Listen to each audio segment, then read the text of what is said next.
to part 2 of social stigma and growth spaces. In the previous part of this episode, we looked at stigmatized identities and how they are affecting the way people are coping through the COVID-19 pandemic. In this part of the episode, we look at how stigmatized people can and want to hold space and roles for their allies.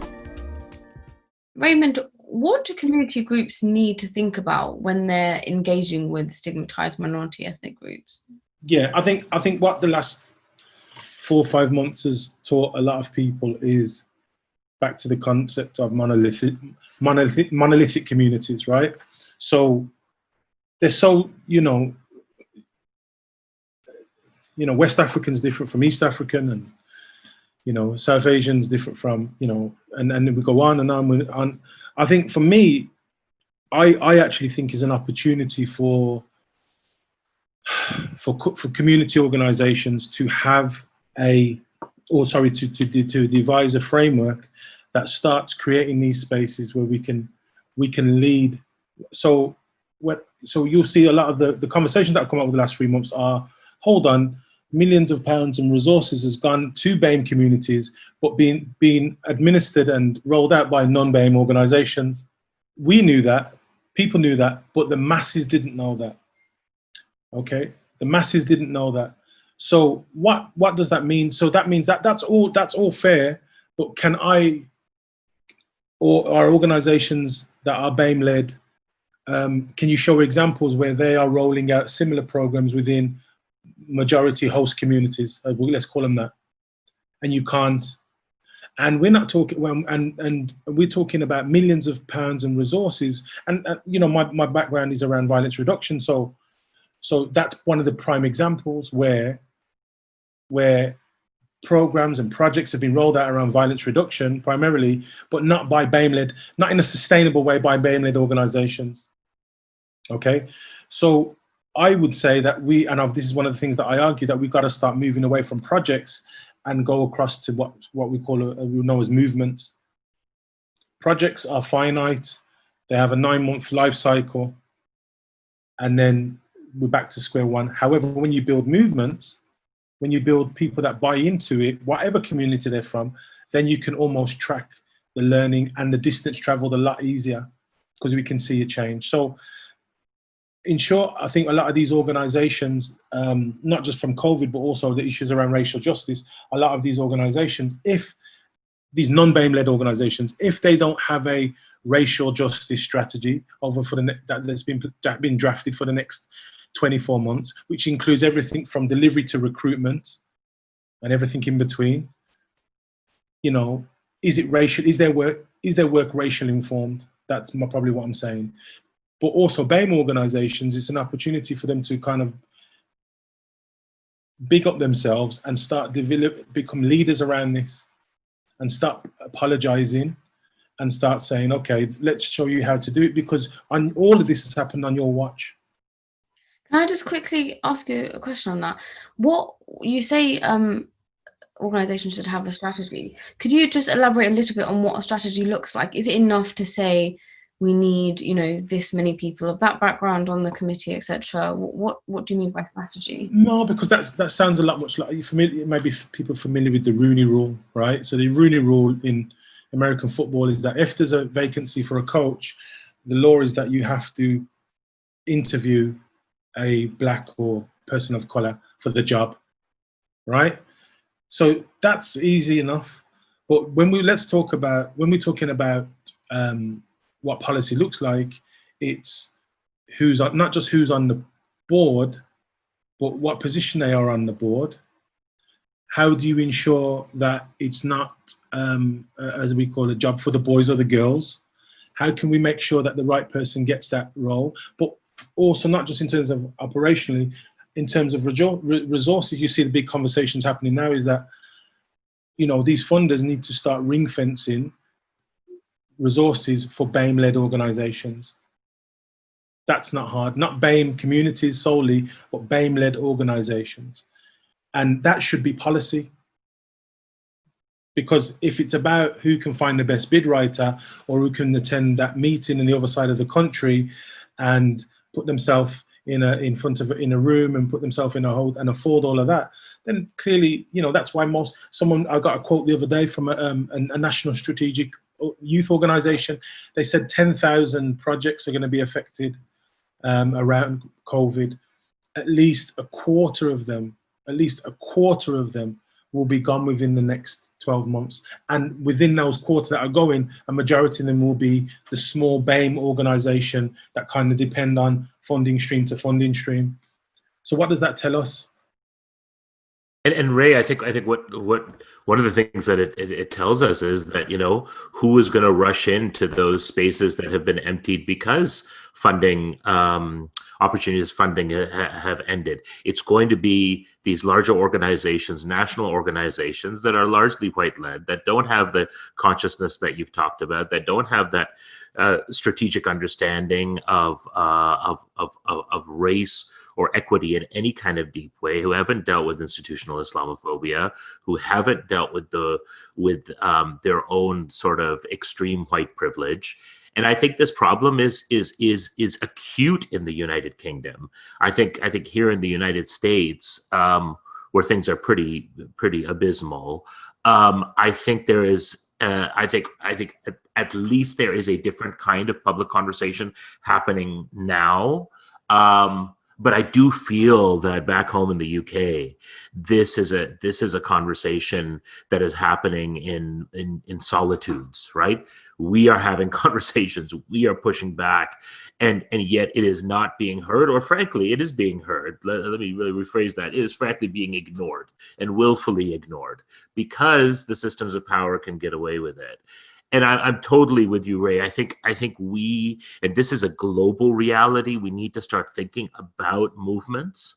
We need to start thinking outside of quote unquote BAME boxes into what our community experiences and histories bring to the table. And I think that's why increasingly in this moment, what I often feel is that, and I ask this question sort of open-endedly, is where are those organizations, movements, spaces which allow for us to be authentic to our own racial, religious, cultural, community experiences, but at the same time that create the space where you and I can link, where we can find that common ground and learn and appreciate one another.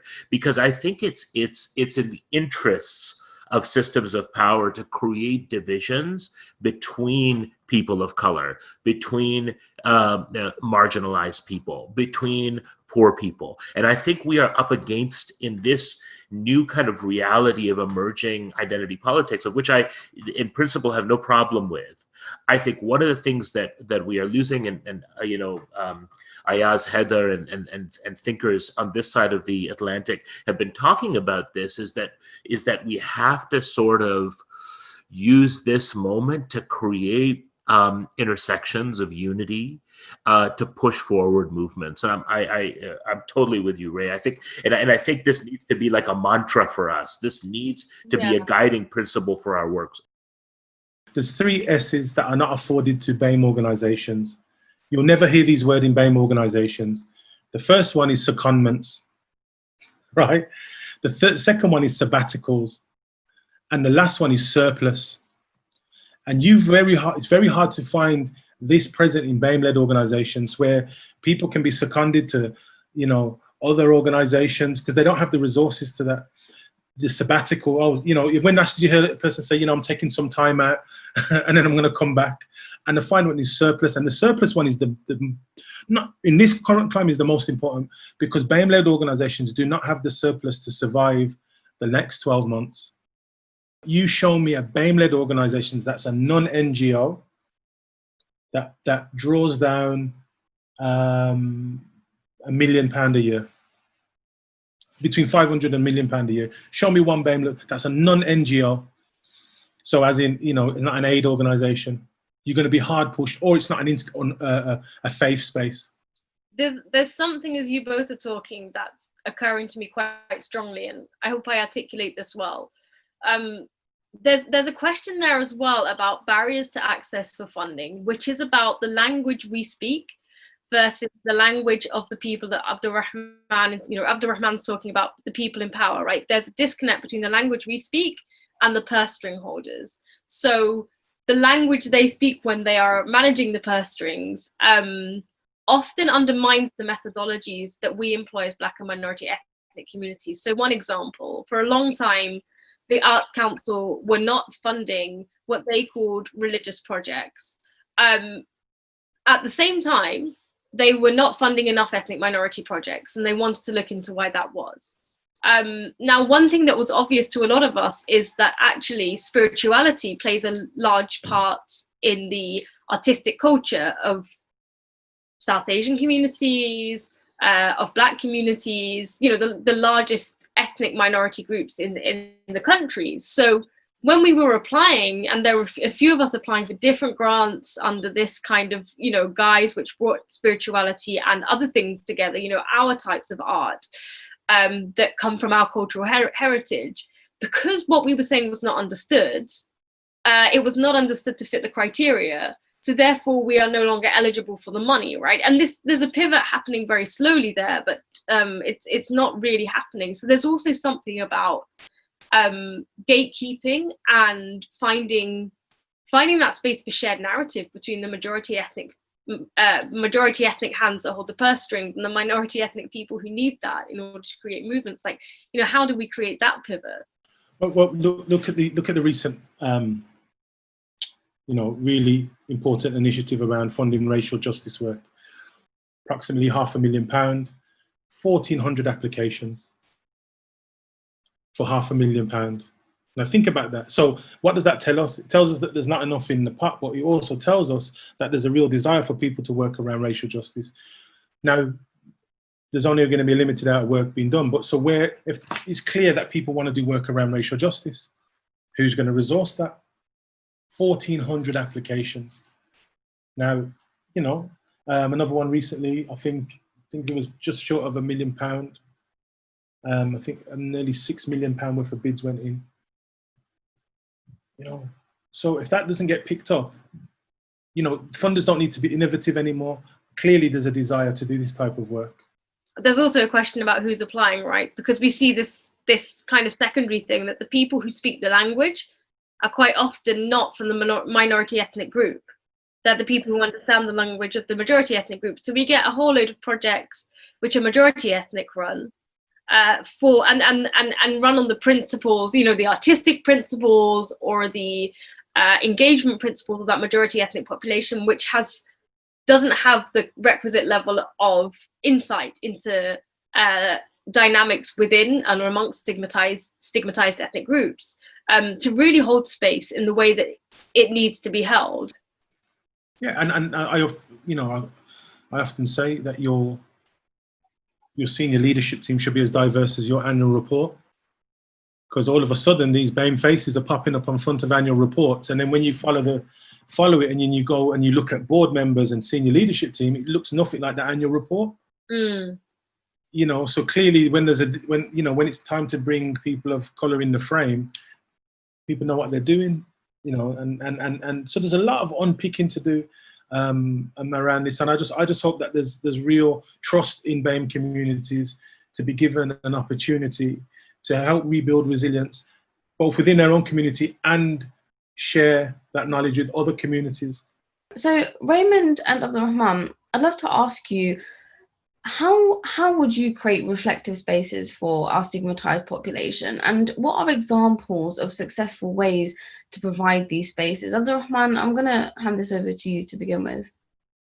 I've come to the conclusion over many years of being involved with communities in creating these kinds of spaces that there's no such thing as a safe space. I actually no longer use the term safe space. I think safe space is a misnomer. The notion that somehow because we come into a space based on a shared experience or a shared ethnicity or a shared faith or spirituality, and somehow that space is going to be safe, or that we can create the kind of safety that we kind of imagine, I think has been, in my mind, a general fiction. I think all spaces can be risky. When human beings interact, it's risky.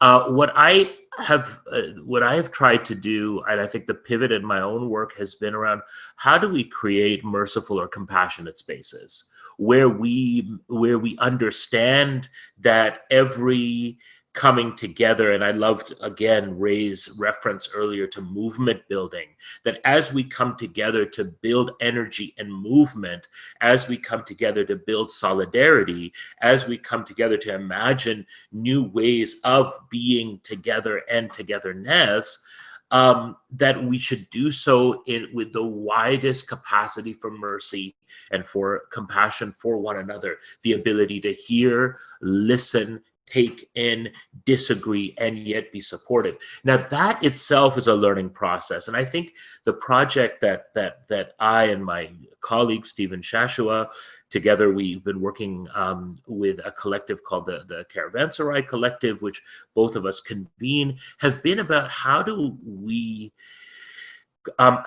utilize certain modalities and ways of being together in order to create new ways of togetherness and new senses of solidarity. And my background as an educator who's used drama in particular, I was for my sins and my past life over 2 decades ago was a drama teacher at a high school in suburban Toronto, and I was lucky enough at that time to really be trained and mentored by 2 amazing teachers who themselves were products of the work of Augusto Boal, who founded a school of theater and a school of engagement called the Theater of the Oppressed, which basically made real Paulo Freire's pedagogy of the oppressed. How do people who are marginalized find power and voice by telling stories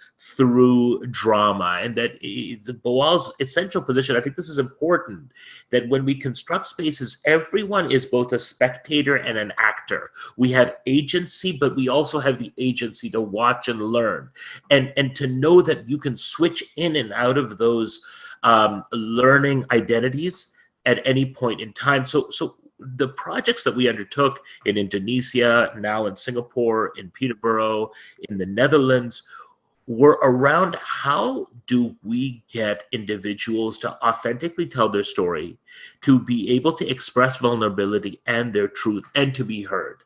And so I found that what the Theater of the Oppressed does is that it essentially is a modality to embody story.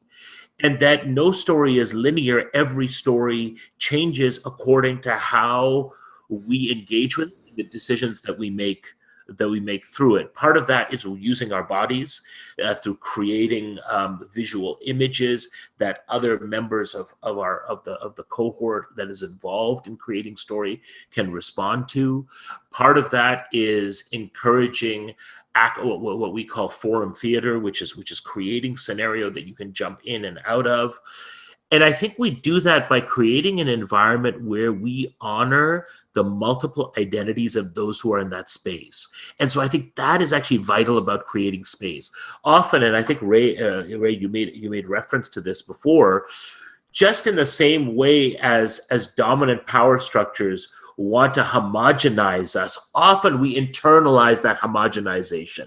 And so we say that, well, because we're all Black people in the room, or brown people in the room, or Muslim folk in the room, or queer folk in the room, we must have a kind of a unanimity of identity in the way that we express it.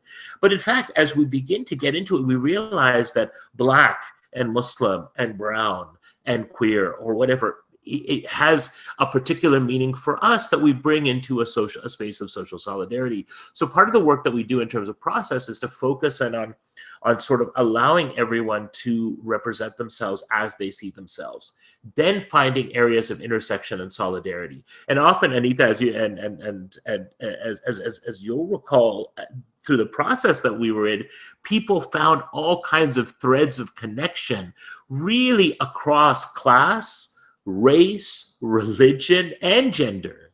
And it was because we started off by saying, look, in this room, we have to respect people from where they're coming from. So I think in order to create those merciful, compassionate spaces, in order to create spaces where we can tell our story, we need to set those kinds of, that scaffolding for what that space looks like. And I really appreciate this conversation about stigma, because I think so much of this is, and then once again, coming back to something that you said, Ray, so much of this is about taking apart stigma and trauma. So much of this is actually deconstructing and reconstructing from a different sort of worldview and point of view. And I think that's really important. One other thing I'll say, the other modality that I find very useful and highly adaptable is the public narrative work that was pioneered by Marshall Gantz through the Harvard Kennedy School, that he sort of has expressed based on a lifetime of work with a variety of different civil rights and human rights movements. And in a way, Gantz put a kind of very simple foil on how do we tell our story. He talked about self, the story of self, the story of us, and the story of now. Why are we called to a space, or the work that we do is the story of self? How does that calling that we have connect to your calling and the calling that you bring into that space? And then finally, now that you and I have found points of intersection, connection, similarity, and difference, but at the heart of it, a deep appreciation for who you are, who I am, and who you are, what can we do now? What does that solidarity, what action does that solidarity create? And to bring Ray's point into it, can that action that we create together be the seeds for movement building? Can it be part of something something bigger? So by using these different modalities, these different tools that we have, these different methodologies, I have found in the work that I've been privileged to be involved in, a real opportunity for people to come together, and actually deep vulnerability. And it's amazing how a group of strangers, sometimes 30 strangers, sometimes less, can come into that space and within just a few days be literally able to hold one another as they process through trauma and experiences and pain, highs and lows that they may not have even expressed to those outside of their close group of friends. Also, it's about access to information. You know, how many people know that it's South Asian History Month right now in the UK? Now, whether people are pro or against, whatever, it's on. And, you know, my email, and I'm not seeing many feeds promoting this. And it's a great opportunity to have honest conversations about history, about colonialism, about pre-colonialism, because I would not like to see, I'm not obviously South Asian myself, but I would like to see South Asian history be rolled out more than talking about the Raj, right? Because just like Black history became almost talking about slavery. Yeah, that's it. But once again, if there's not defined leadership and people who will run with it, and people who open up pathways to information, it's just, you know, and this is where I'm at with all this. You know, the beauty of the online world now is that circling up has just become logging on, you know, and that's one of the good things that are coming out of this. So I think going forward is we've had, you know, we talk about the pyramid of leadership all the time. So we've had the Clarion Core. We know that whether it be racial justice, whether it be how we reported on in a time of a pandemic, whatever it is, we've got the Clarion Core. The two other things that I always talk about. So what's the end game now for us? And secondly, where's the leadership? Look at yesterday, for example, was Eid, right? Some went to the Salah, some didn't. What's Salah? Just the no knowledge rule, right? Yeah. Prayer. Okay. So some went for prayer, some didn't. And I don't think whoever chose either way weren't really frowned upon.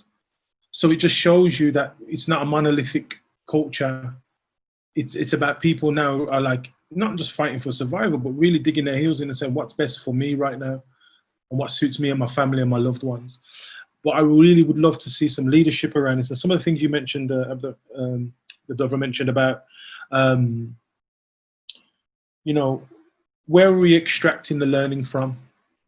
You know, has that learning come from a griot tradition? Has it come from academics of color? Has it come from civil rights? Has it come, who are we taking it from? What part of it works for us and what part of it doesn't? What are the new methods? You know, and I think personally, from my experience, is that you build, you don't destroy.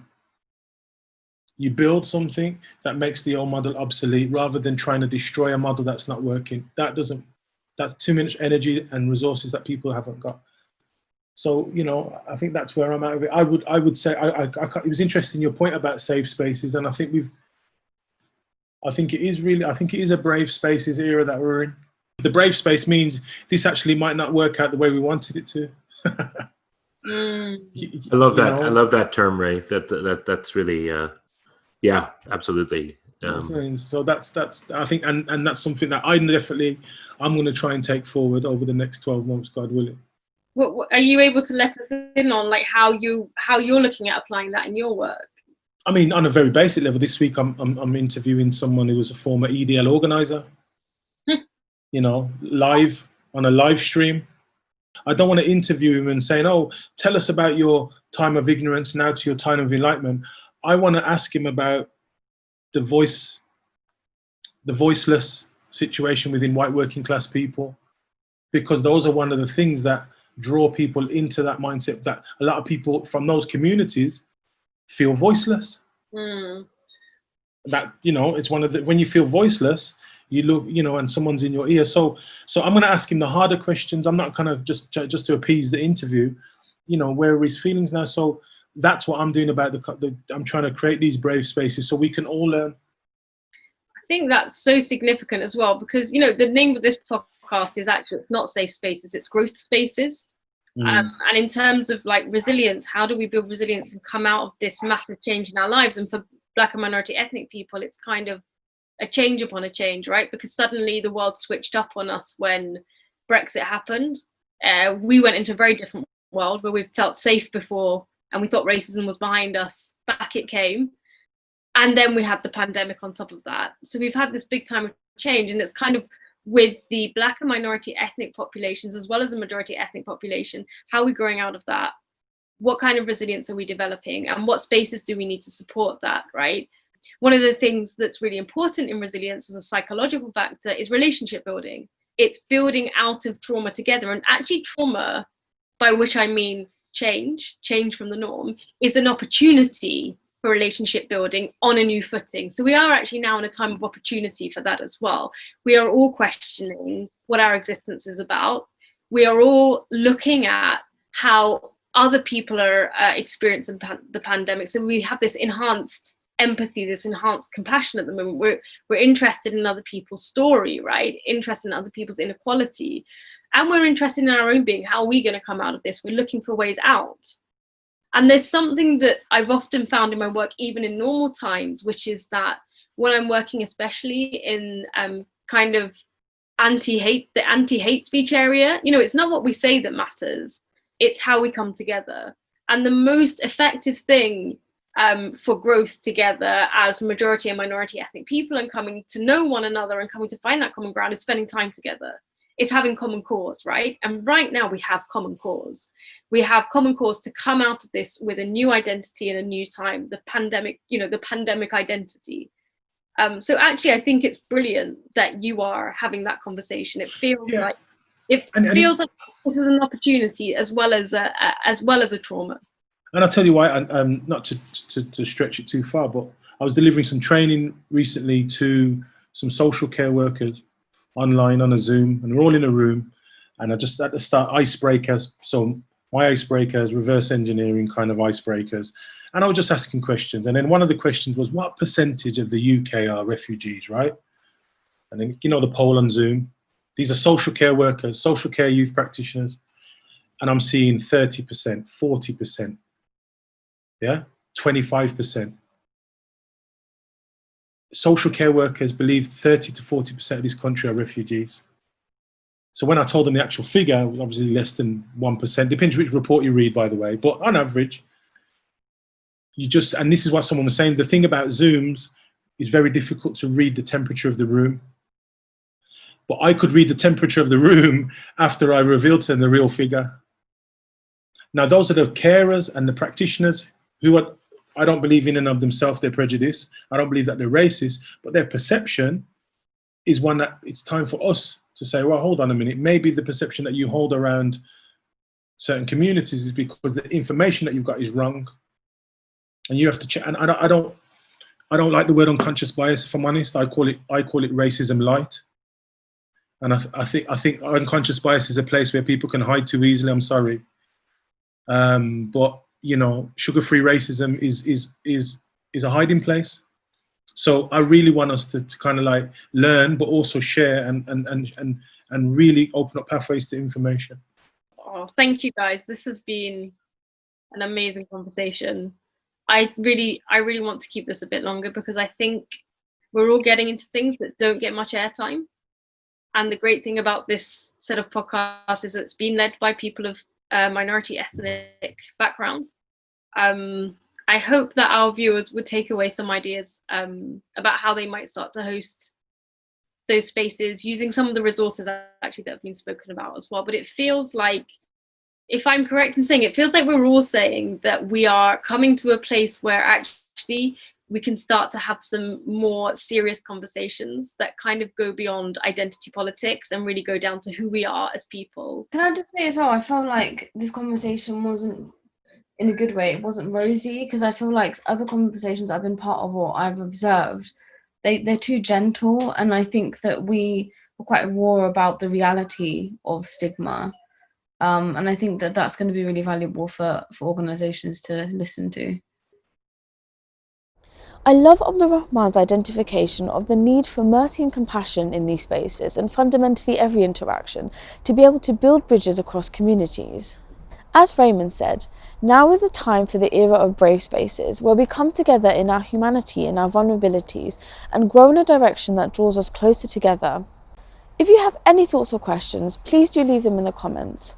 Thank you for joining our discussion here at The Coping Mechanism, and we look forward to welcoming you next time.